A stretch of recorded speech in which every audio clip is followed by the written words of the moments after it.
Hola, ¿cómo están? Tenemos hoy un gran invitado, un gran amigo, una persona, pues un reconocimiento no solamente en nuestra región, en nuestra ciudad, sino además nacionalmente por la forma en que se ha desarrollado, al abogado Alberto Capella Ibarra. ¿Cómo estás, Alberto? Pepe, querido, pues con el gusto de estar aquí, mano. Me da muchísimo gusto verte. Por este espacio. No, bueno, creo que ya sabes que me encanta el tema de los medios y me encanta estar en esta lógica de poder platicar con gente pues bien interesante y todo. No solamente te encanta, lo haces muy bien, entonces vale la pena. Muchas gracias. Muchas gracias. Oye, Alberto, a ver, vamos a platicar un poquito de tu trayectoria, pero quiero que empecemos desde que estudiaste la abogacía. ¿Por qué fuiste abogado? Fíjate que hay un detalle muy curioso en la familia, nunca me habían preguntado, eso es muy interesante. Cuando yo tenía como 7, 8 años, mi mamá nos cortaba a mi hermano y a mí el cabello así, estilo como el Principito. ¿Te acuerdas que estaba de moda en aquellos tiempos? Bueno, el casquito. Sí, el casquito, sí. Pero no solamente nos cortaba, sino nos vestía de Principitos, ¿no? Y siempre nos atraía con traje y todo. Entonces, mi abuelo materno, Jesús Ibarra, de Sonora, apodaba a todos sus nietos con diferentes apodos. Les ponía unos el Zapata, otro el Villa, y así nos traía, ¿no? La carrilla de los abuelos anteriores. A mí me decía el licenciado. Y el licenciado. Entonces hubo... O sea, eres alegón desde niño. Sí, el licenciado. Claro. Del licenciado, entonces el licenciado y la vestimenta, ¿no? Entonces, a lo mejor como que te vas programando ya en la preparatoria, la secundaria, preparatoria, el área de ciencias sociales me gustaba mucho. En aquella época, fíjate, sin tener la más mínima idea ni el más mínimo interés de participar en temas relativos a seguridad, me apasionaba el tema de Colombia.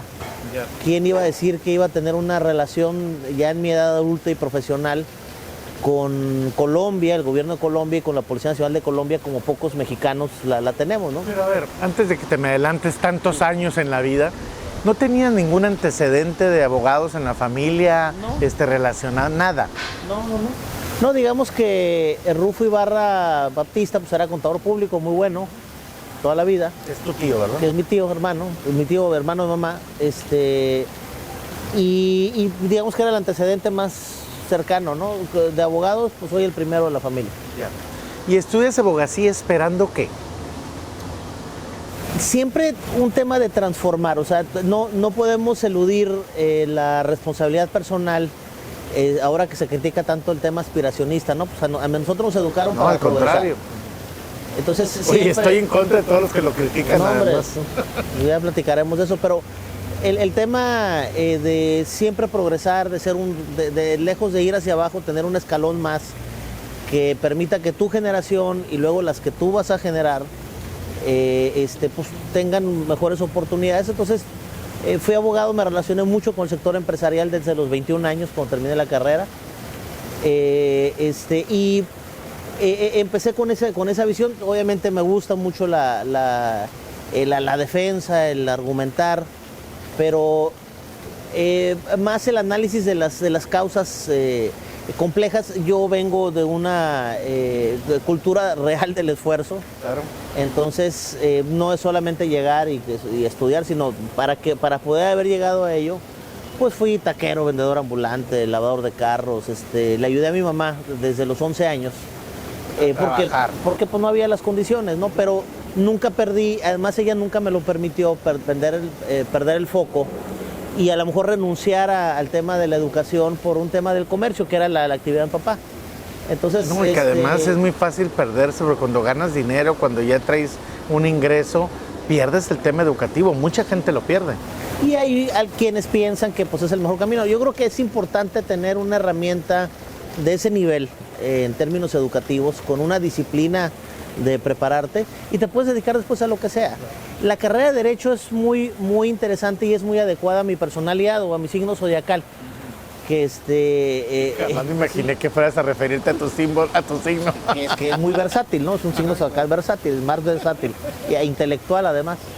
Y entonces, de alguna forma, la carrera de Derecho es una carrera extremadamente versátil. Puede ser abogado litigante, puede ser abogado asesor, puede ser asesor de negocios, Ahora, tú puede ser empezaste, legislador. según yo, empezaste mucho más del tema corporativo, administrativo, ¿no? A mí me tocó conocerte pues ya hace muchos años siendo representante legal de prácticamente todos los organismos empresariales de esta ciudad. Ah, qué buena memoria tienes. El despacho que tenía yo, Capella Ibarra Asociados, llegó a asesorar a 25 de los 40 organismos empresariales que había en el 2003. ¿Sí? Y entonces, en aquel tiempo, Alberto Capella pues conocía a todos los empresarios. No había abogado que conociera más empresarios en el estado que yo. Claro. Por esa responsabilidad, empecé con mi padrino Gustavo Camarena Salinas, siendo abogado de Canacintra, cuando él fue presidente de Canacintra. Luego me invitaron o me presentó con Tecate, luego fui abogado de Elías Mora. Después mi compadre, que en paz descanse, abogado de Canacintra Tecate, y luego me empecé a empecé con todo ese relajo. Luego los consejos coordinadores empresariales, una de las más destacadas, digo, todas son muy importantes, pero la que dio un bagaje de mucho aprendizaje fue una asociación que pasa muy desapercibida, pero que tiene un poder muy importante, que es la Asociación de Empresarios de Baja California, creada en 1969 por los grandes empresarios y las grandes familias. Sí, fíjate que valdría la pena platicar un poquito después de ella, porque la Asociación de Empresarios de Baja California casi nadie la conoce, pero pues están las grandes empresas ahí, ¿no? Entonces nos sentábamos ahí en la cava usualmente de don Luis Cheto, una vez al mes. Yo era el que llevaba todo el rollo. Entonces imagínate sentarte con ese nivel de personalidades, Carlos Bustamante, José Frimes, don Raimundo Arnaiz, Salomón Cohen, Enrique Miera, que ya pasó a mejor vida, don Pepe, Rafael Carrillo, Jorge Curi. Entonces, personajes muy importantes del don Luis Cheto, ¿no? que era sumamente importante. Y luego ya ahorita pues ha trascendido, ya es la siguiente generación. Hijos, sí, claro. La que está a cargo. Entonces tenían una capacidad de sentar a cualquier gobernante a comer con ellos y platicar. Don Enrique Mier era muy cotorro, ¿no? Entonces siempre cuando había reunión llevaba con un chiste nuevo, ¿no? Me hubiera encantado algún día poder entrevistarlo, pero le hubiera dicho lo que todo el mundo pensamos, el padre de la maquiladora en Baja California, ¿no? Finalmente. ¿Y en qué momento? Porque fue en esa época precisamente en la que empezaste con un activismo social. Mucha gente te dirá, Alberto, ¿de dónde salió? Y bueno, obviamente traes un trabajo bastante fuerte, los organismos empresariales te dan esa responsabilidad social y tú lo veías desde el punto de vista legal, pero tú empiezas con un activismo, empezar a reunirte con gente. Para mí ese es como tu parteaguas en el tema de la participación en la ciudad. Mira, fueron varias cosas. La primera es que empezamos afortunadamente con esta visión del despacho.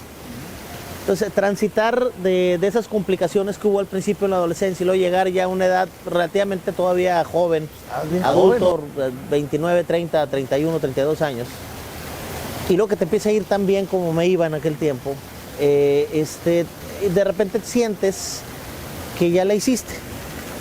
Y de repente empieza a ser más crítico, porque acaba de nacer mi hija Andrea, pero ya tenía 24 años, y te empiezas a preocupar por lo que está pasando. Entonces, yo iba a comer el día posterior en el que mataron al Willy Castellanos, a 2 cuadras de mi casa en Playas. Entonces, ese homicidio a mí me impactó mucho. Por ser amigo, por ser cercano. Sí, amigo, andaba con el tema de la grilla. En aquel tiempo yo ni aspiraba a ninguna situación, simplemente iba a escuchar. Y esa fue un parteaguas muy interesante porque me cambió la perspectiva del decir, oye, toda la energía debe estar concentrada en hacer lana, en progresar profesionalmente, claro, en sacar adelante a tu familia. En el desarrollo profesional y qué pasa con el personal, ¿no? Con el de la ciudad. Y resulta que un personaje con ese nivel pues termina en una circunstancia de naturaleza y con la famosa impunidad que hay en Tijuana, ¿no? O sea, la verdad yo nunca he leído que haya pasado algo con relación a esa investigación, y de ahí fue el primer, digamos, acercamiento con este tema, que después se materializaría 5 años después en el Consejo Ciudadano de Seguridad Pública. Yo ya traía previo, poca gente sabe esto, que yo soy egresado del primer diplomado del CIDE de Transparencia y Combate a la Corrupción. Wow. Entonces fueron muchos meses de estar yendo todos los viernes a México a reunirme con todos los gallos que te puedas imaginar que manejan esos temas a nivel nacional todavía, y a platicar y entender el primer... Centro de Investigación y Desarrollo Empresarial. Centro de Investigación Socioeconómica, CIDE. Sí, en la Ciudad de México, ahí en Santa Fe. Era caro, lo pagó el sector empresarial. Me acuerdo. Estaban capacitados. Sí, a través de aquellos eventos que había, entonces tenías que llegar con proyectos. Sí, entonces empiezas a analizar toda la distorsión y todo lo que en aquel tiempo costaba a México, el tema de la corrupción. No nada que ver con lo que hay ahorita. Ahorita es desbordado absolutamente. O sea, no, desbordado. Avanzamos un poco y luego retrocedimos enormemente, ¿no? Claro. Y ese fue otro tema interesante. Cuando se da lo del Consejo Ciudadano de Seguridad Pública fue un tema circunstancial. Había 3 urnas en donde el gobernador tenía que meter su manita para elegir a un representante del sector social, uno del empresarial y uno del sector social. Yo ya traía una confrontación muy fuerte en el Consejo Ciudadano por la Transparencia y Combate a la Corrupción. Traíamos con un empresario de aquí de Tijuana. Y cuando va metiendo la manita, saca Alberto Capella, avienta el papel, voltea a ver al secretario de Seguridad, que era Manuel Díaz Lerma, y le reclama. ¿Qué estaba haciendo tu nombre ahí? Y le dice... Podemos decir el nombre del gobernador, no pasa nada. No, don Eugenio Lordi, que paz descanse. Y que debo reconocerte que pocas relaciones he tenido en mi vida de tantos claroscuros. Es un personaje, obviamente, que fue rudo, que le habló a todos mis clientes para que me quitaran el patrocinio a mi despacho, logró quitarme el 66% de mis clientes. ¡Wow! Pero que gracias a él estoy vivo. O sea, fíjate las contradicciones, claro. Era la política aguerrida, determinante, intolerante si tú quieres, pero nunca poniendo en riesgo la vida de tu contrincante. No creo que ahorita podamos decir eso, ¿eh? Claro.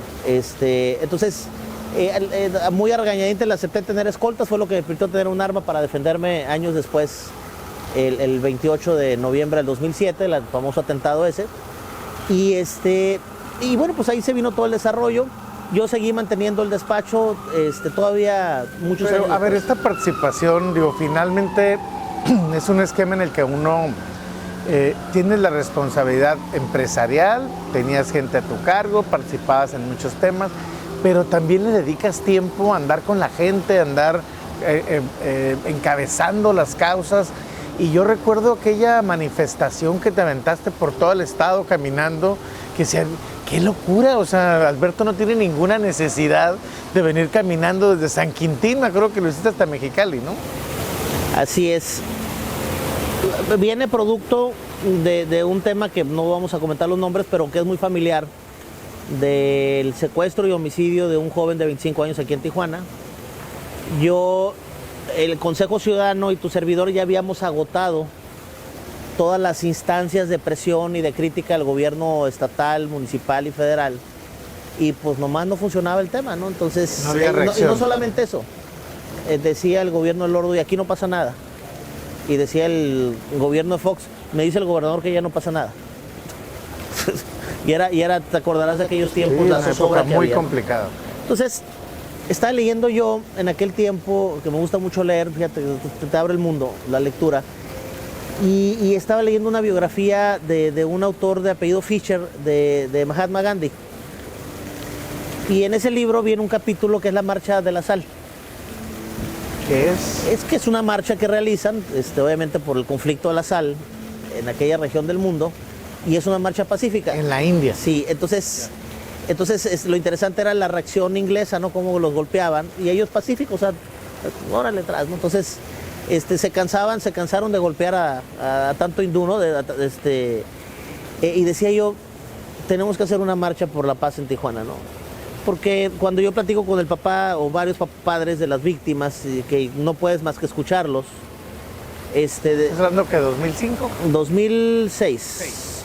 20 de octubre del 2006 al 6 de noviembre de ese mismo año. De la marcha como tal, ¿no? Sí. ¿Qué aprendiste en esa marcha? Porque creo que uno de los grandes problemas que tenemos, y ve el tiempo que está transcurrido, que nos da miedo participar como ciudadanos, nos da miedo exigir a nuestros gobernantes, nos da miedo el alzar la voz. Ese es el punto de inflexión para la recuperación de Tijuana años después. Okay, esa energía que se le metió a ese movimiento fue el cambio que generó una transformación que priorizó al siguiente gobierno de Osuna Millán, José Guadalupe Osuna Millán, y los consecutivos con Calderón, la prioridad del tema de la seguridad en Baja California. Fue ese momento. Es el momento, digamos, estelar de mi vida en términos de la paz interior que yo sentía, de la tranquilidad, aunque dormíamos en la carretera. Por estar haciendo algo. Sí, porque era tanta la desesperación que existía que yo me acuerdo las noches, casi todas las noches te las puedo escribir, y en algunos lugares pues no había luz, ¿no? Al lado de la carretera, sobre todo en el sur de Ensenada, y las reflexiones que me tocaba hacer, y la gente que me acompañaba, que hacíamos fogatas y platicábamos del tema, ¿no? El acompañamiento de los policías. Poca gente sabe que nos agarraron a plomazos 2 veces. En el sur de Ensenada fue la primera. Primera vez que lo escuchas. Y la segunda fue en La Rumorosa. Pasaron... Tratando de disuadirlos. Sí, ¿no? Entonces, pero traíamos 4 policías estatales cuidándonos, ¿no? Entonces, pues por lo menos había cierta protección. Muy interesante, la verdad es que habría que desmenuzar esos 16 días para entender todo lo que pasó. Yo creo que casi 40,000 almas marcharon en alguno de los puntos de las 5 ciudades. En ese momento, ¿tú pensaste que tú fueras a tener alguna responsabilidad pública? No. No, hombre, no, pues o sea, la verdad es que pues el público taurino, pues nomás a mentar madres en el ruedo, ¿no? Ajá, claro. Aquí lo puedes decir, no pasa nada. No lo esperaba. Fue cuando llega Osuna Millán que me cita Blake, que en paz descanse, y casi me hicieron manita de coche para aceptar la Secretaría de Seguridad Pública. Es una decisión de Eugenio Elordoy, que no sé si entró o no en calzador con Jorge Ramos, que era el alcalde, ¿no? Yo creo que sí. Traía otros planes. Un año de mucho aprendizaje, de muchos errores, un año de un total y absoluto fracaso en términos institucionales, en donde aprendí mucho de la perversidad que hay en la parte institucional. Pero ahora, a ver, entras a un puesto complicado, por un lado, El más complicado. con una situación, con un desconocimiento de tu parte, que esa es la otra parte que hay que reconocer en esto, y tercero, en un ambiente que era más difícil porque todos te exigíamos, todos hablábamos contigo, todos queríamos soluciones, los organismos, la ciudadanía, los organismos intermedios, y de alguna manera... Y con un traidor como segundo a bordo. Ah, no, bueno, que ese es otro tema que habría que valorar ahí en todas estas situaciones. Y sales tú del puesto, que duraste 1 año, ¿verdad? 1 año exactito. 1 año, pero en lugar de amilanarte, dijiste, ya tengo un camino recorrido. Bueno, sí tuve que salir, obviamente pues venía el tema del atentado. 3 días antes de tomar el cargo tengo el famoso atentado ese histórico, escandaloso. Playas, ¿no? Sí, con 30 sicarios y 600 plomazos y todo ese rollo. Entonces sí, pues obviamente es un tanto traumático, ¿no? Y a los 3 días asumo el cargo de la Secretaría. Entonces yo me acuerdo que me quedó Raimundo Arnaiz, me cita en el día del atentado, ya después de que había pasado, y me dice, oye, nosotros no queremos traer esa carga. Entonces tienes 2 opciones, o te vas de Tijuana o le sigues con el plan. Y le dije, pues es que yo no voy a andar con la mano atrás huyendo del tema, entonces pues si ya se metieron, pues hay que darle frente, ¿no? Fue difícil, mucho aprendizaje, fue un año con un nivel de conocimiento y de entender y de analizar a las personas y de darte cuenta que no todo mundo, por más crisis que exista, está de acuerdo con resolverla.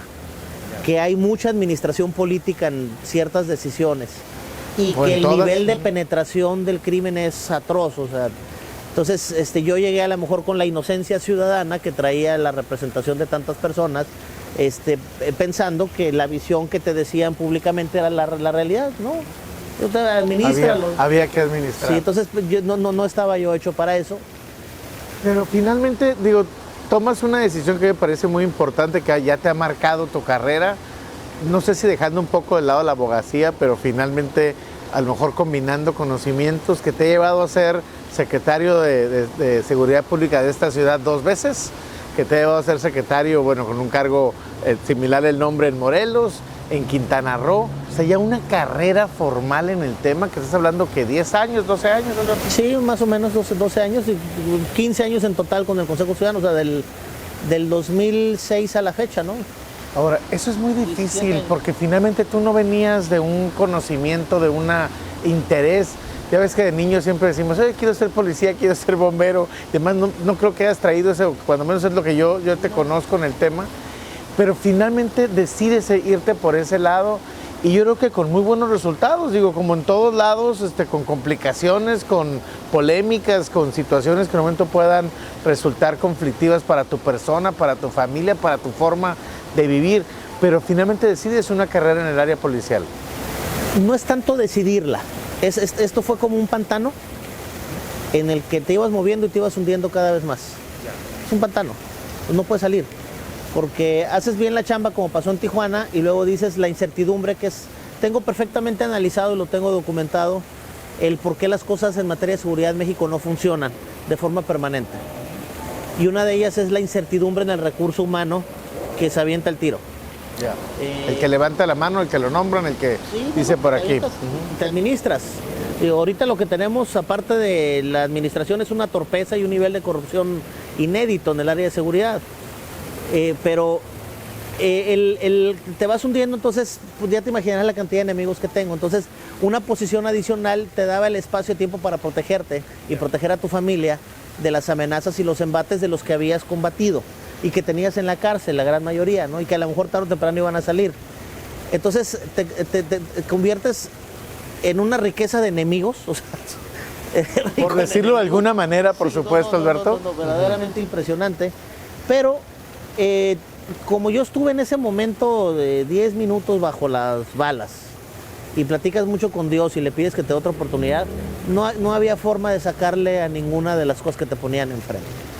Por eso te llevó a convertirte en un experto nacional, internacional en materia de seguridad pública. Yo he escuchado muchos de tus análisis, de la forma en que presentas la información y tienes una claridad que muy poca gente tiene en el tema. Recientemente hiciste un evento que me tocó participar ahí contigo y la verdad, no solamente tu nivel de relaciones internacionales que tienes, sino además la claridad con la que tú dices, oye, es que hay que invitar a fulano y mengano es el que sabe de tal, mengano tal. ¿Cómo se construye eso? Primero, dominar tus egos y todas las tonterías que giran alrededor y darte cuenta que eres cualquier ser humano, que obviamente tienes una experiencia adicional que todos los demás, pero no eres torólogo. ¿Okay? Entonces, la gran ventaja de mi vida, por llamarle éxito, es que siempre he retado mis propios paradigmas. O sea, yo te puedo decir, ese carro es blanco y estar completamente seguro, pero resulta que me acerco y la sombra, pues lo estaba haciendo, pues no es perla, no es blanco. O sea, entonces, si alguien te está diciendo que es perla y tú llegas y... Entonces, el retar tus paradigmas es muy interesante y sobre todo el tema de la comprensión. O sea, tengo amigos policías en decenas de países alrededor del mundo. Puedo ir a Italia y me recibe un policía. Voy a Colombia y me reciben como diplomático. Voy a Estados Unidos y en muchos de los estados tengo una relación muy importante. Llego a Washington, alguien me va a recibir. Porque yo también he hecho lo mismo. Entonces, en las plazas en las que yo he estado, he abierto los brazos y he generado el entendimiento de esa hermandad de policías internacionales que evidentemente pues todo el mundo quisiera tener. Y me tocó estar en la plaza más atractiva en términos turísticos del Caribe, que es Cancún y todo lo que representa Quintana Roo, y ya te imaginarás cómo catapulté las relaciones, las amistades, y además sinceras. Y como me gusta platicar chistes, bueno, pues entonces más. Oye, y tienes otro tema que me parece bien importante, compadres por todos lados, es impresionante.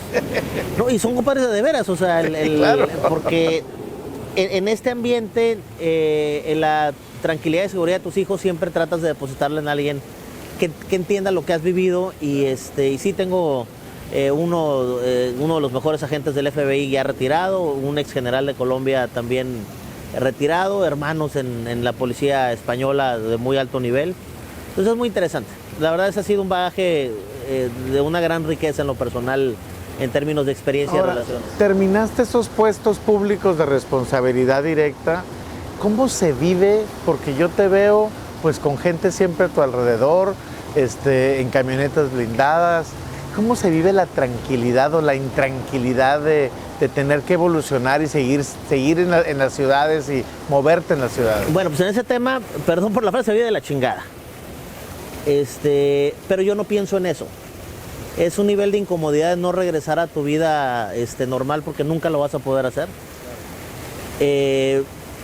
Y es complejo, pero más que tienes que hacer un acuerdo con los que creemos en Dios y decir, bueno, pues es que yo no lo voy a decidir, lo vas a decidir tú cuando ya no sirva aquí o cuando ya no sea útil, ¿no? Entonces no le tengo miedo a la muerte, o sea, le tengo miedo a otras cosas. Particularmente a la incongruencia. Le tengo miedo a los temas personales, al juicio de mis hijos. Lo primero que tengo miedo es al juicio de Dios, y luego al juicio de mis hijos, y luego a la incongruencia. Okay, de hacer muchas cosas en tu vida y luego de repente en la última etapa, digo, no estoy en esa, pues ya casi, en donde ya no, te, está bien joven, no la mueles, no la mueles. Ya te pasé a perjudicar a ti también. No, y a ti poquito más. Poquito más. 4 años más.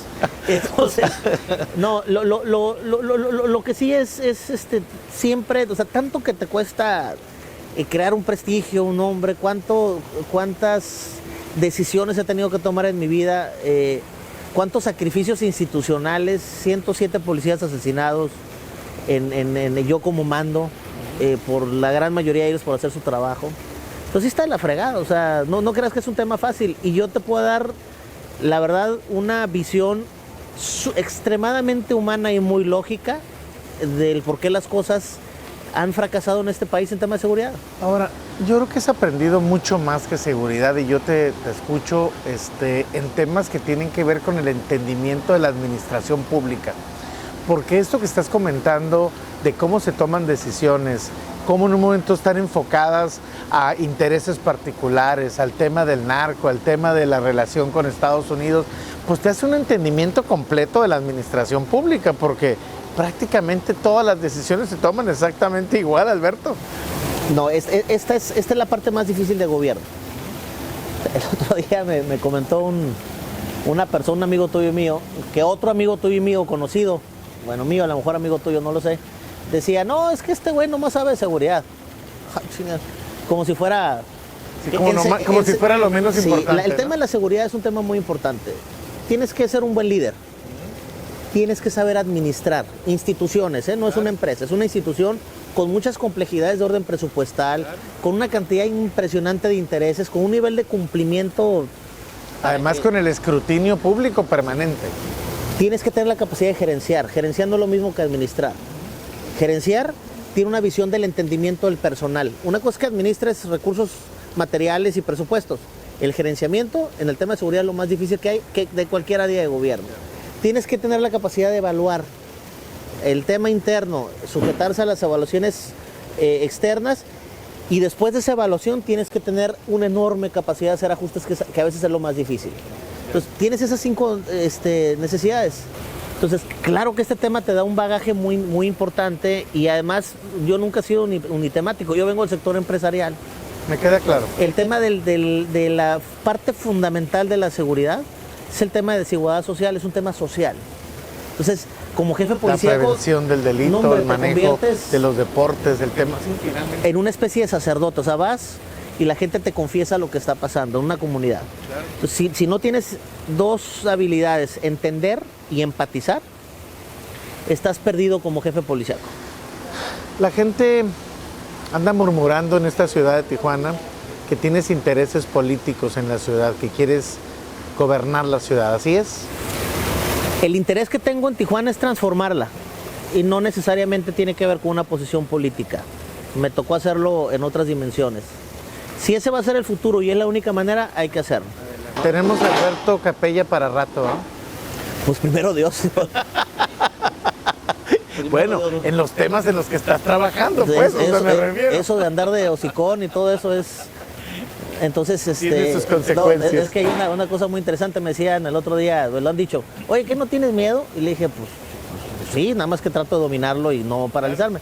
Y le dije, yo estoy, a lo mejor tú te acuerdas, en la calle Segunda y Constitución, hace muchos años, había un personaje que estaba sin brazos y sin piernas arriba de una patineta. ¿Nunca lo viste? No. Creo que no era el que estaba en el Palacio Municipal también, ¿no? No sé si se lo llevaron, ¿no? Pues a lo mejor lo... Y arriba, y en la patineta, pues estaba un vaso. Pues sin brazos, sin piernas y un vaso, ¿no? Entonces, dice mi papá, no sé si que en paz descanse, que una vez iba pasando una señora guapa con un vestido un poco corto, ¿no? Entonces le dice este cuate, ay, mamacita, y le avienta un piropo de esos groseros que no podemos decir aquí. La señora voltea indignada, con justa razón, y le dice, señor cochino, ¿lo va a castigar Dios? Y le contesta, ¿y qué va a hacer? ¿Me va a quitar la patineta? Alberto, pero bueno. Ahí está la patineta. Ah, sí, claro. En esa lógica estás, pero bueno. Alberto, se nos acabó el tiempo volando, qué bárbaro. Increíble escucharte como siempre. Gracias. Desearte, por supuesto, lo mejor para el futuro. Muchas gracias. Y sobre todo que sigas con este buen ánimo. Creo que hay poca gente que participa, creo que tú eres de las personas que participa, grita, habla, levanta la mano, y eso es maravilloso siempre en cualquier ciudadano. Pues Así hay que seguirle, pues parte del ADN. Muchas gracias. Bueno, estuvimos platicando aquí con Pepe Avelar y le agradezco mucho a Alberto Capella que nos haya acompañado el día de hoy. Lo esperamos en el próximo capítulo.